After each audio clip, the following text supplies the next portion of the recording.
The final course, which will be the baked macaroni and cheese. But I did two versions of the baked macaroni and cheese. One that was regular and the other one that had lobster and bacon in it. So this is going to be interesting. So come into the kitchen with me. Okay, started my prep on the macaroni and cheese. I got my boiling water over here that's boiling to the side. I have my elbows. I already grated a thing of Colby Jack cheese, and then Monterey Jack, and then I grated up some Colby cheese.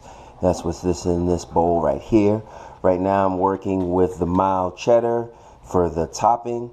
I started grating off some pieces that were too small. See, I thought that was too small, so then I went back to larger sizes. So that's what I'm doing right now, is grating the cheese for our baked macaroni. This is the last of the cheese prep. I already grated my Colby, Monterey Jack, and Sharp. And then I grated my cheddar, mild cheddar, for the topping. Now this is where I cut my Velveeta into strips. I already cut the block down because the block looked like this. I cut it down, and then I cut it down into fours, where then I can cut them into small blocks. Now I'm going to make the sauce for the cheese, so when I melt that up with the macaroni. As you see, my water is boiling up, so that gives me a chance so that I can add my elbows first. I add my 3 eggs. One. Notice how I did that. Open the egg with the one hand trick. You see that? You see how the cooking style is? Watch it again with the egg.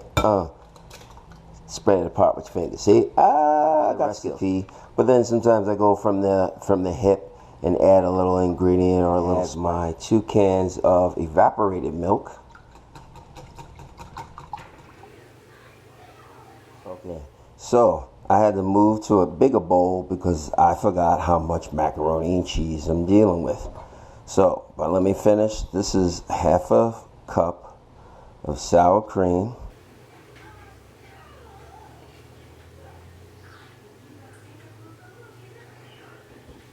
So I'm about to add my cheeses that I grated earlier. Add those into here.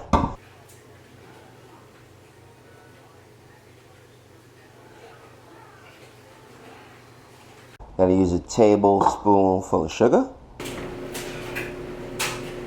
Alright, also with this mixture, I have to add my Velveeta cheeses. That's why you see I noticed I moved to a bigger pot. See, now I have my cheese sauce in this pot. I have my baked macaroni over here. All I'm going to do, the macaroni is nicely drained. I take my macaroni and then I add it to the cheese sauce. After I got my noodles in there, I mix my noodles and my cheeses, and I mix everything together real nice. Okay, so apparently when making the directions for the macaroni and cheese, I didn't look at the serving size, so I basically made a serving size for 12 to 24 people. So I've made 2 pans of macaroni and cheese here. I have your big dish and then I have the little dish. So what I asked online on Twitter with one of the dishes, should I add bacon or lobster? A lot of people said do both. You can tell from the dish, I have my macaroni trays already arranged. This separate tray, I'm going to make a special kind of baked macaroni and cheese. As you can tell, I have my applewood smoked bacon frying here on the side, and I have my lobster tail over here boiling.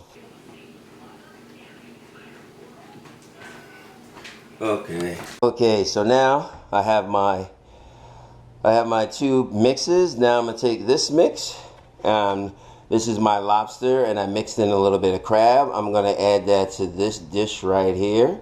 Okay, so if you know, I have my baked macaroni over here. Okay, and then for the last step, I'm just going to take a little bit of cheddar cheese Macaroni's out. So that's the macaroni with the bacon and lobster mixed in. And the bigger tray is just the regular macaroni and cheese. And then they go both together.